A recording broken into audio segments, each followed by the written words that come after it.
As vaccine mandates become more widespread, some are wondering why they should have to get the vaccine if they've already had COVID-19.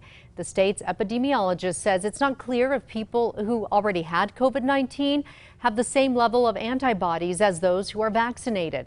Dr. Christine Ross says the level of immunity could depend on a person's response to the virus.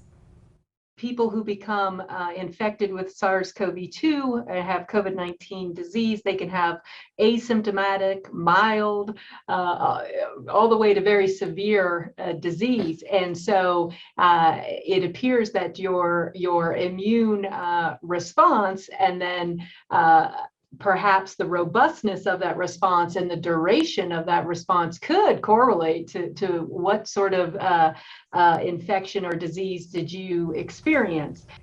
Dr. David Grace says 12% of all New Mexicans have been infected with COVID-19. Of those people, about half have also been vaccinated. Dr. Grace says that suggests about 76% of people in New Mexico have some level of immunity, which he says is encouraging.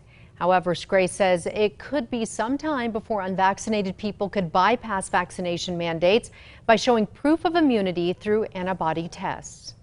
When you get the lab report back that says whether they have antibodies or not, the report says it's not possible to actually interpret this information. Like there's no guidance whatsoever. So before we got to a place where natural immunity could, let's say, be a passport, if you will, into something, which we would need a reliable way of sort of measuring that immunity apart from just the history of having COVID.